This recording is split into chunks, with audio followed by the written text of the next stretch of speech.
We've been looking at the locus of different types of given situations. What we want to look at today is a situation where we've got a locus which is moving such that its distance, it's going to be equidistant from a point, and point's going to stay the same, so that's why it's fixed.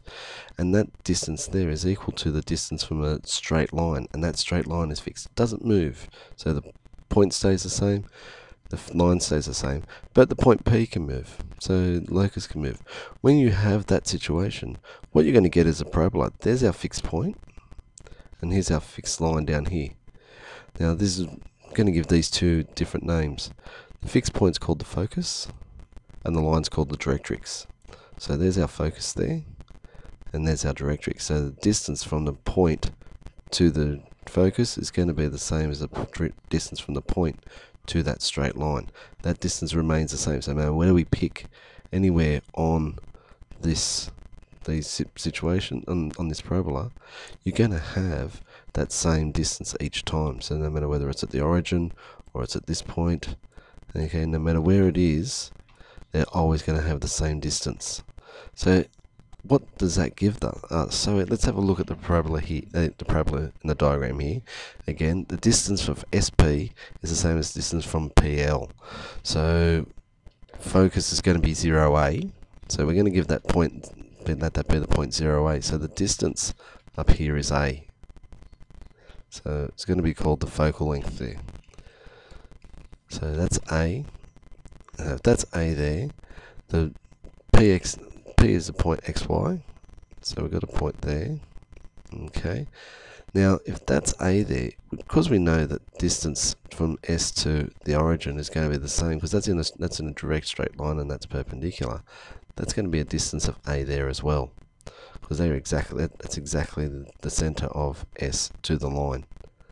So because the distance there is going to be the same as the distance there.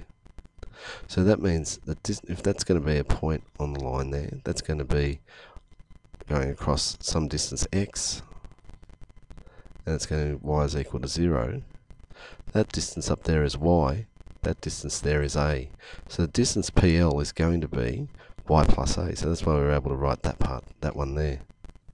So that's the distance PL. You can use the distance formula if you want to prove that, but it's just easier to say, well, it's in a straight line. You can see that's a distance of y, that's a distance of a. So the point to L there is going to be, P to L is y plus a. The distance here, well, that's not a direct straight line, well, perpendicular line to the axis, so it's a little bit harder. But all I can do is use the distance formula, because I know S is 0a, and I've got the point xy, so I've applied the distance formula there. Now, we're told by the definition that PS is equal to PL. So there's we can start with that. So those two distances are going to be the same. I'm going to do a little manipulation. I'm going to square both sides. By squaring both sides, that's going to allow me to get rid of that square root. So there's the x squared plus y minus a all squared. It's going to give me that there. PL is going to be squared, so y plus a is all squared. So clean it up. Let's expand these brackets. So x squared plus y squared minus 2y times a plus the a squared. On this side gives us y squared, 2ya, and a squared. We can do some cancelling to clean it up there. Y squareds cancel. Add minus 2ya on both sides and gives us the x squared equals 4ay.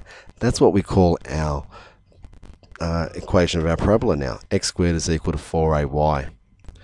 So we have a parabola there as x squared is equal to 4ay. So there's a few definitions we have to know. We've already seen the focus is 0a, so that's the point there. The directrix is y is equal to minus a. So because if that's distance of a there, that's going to be a distance down there of a. So if it's below the axis there, it must be y equals minus a. So that's the equation of the directrix. Remember, the directrix is always a straight line. It's not just a number, it's not just a point, it's actually a straight line. It should always have the equation of a straight line. That distance A is called the focal length.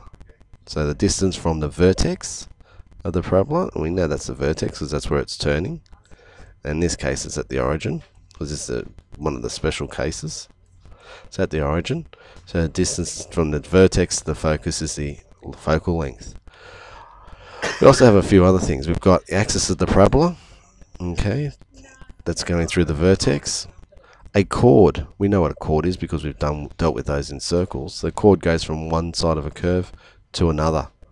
Focal chord's going to be a special chord.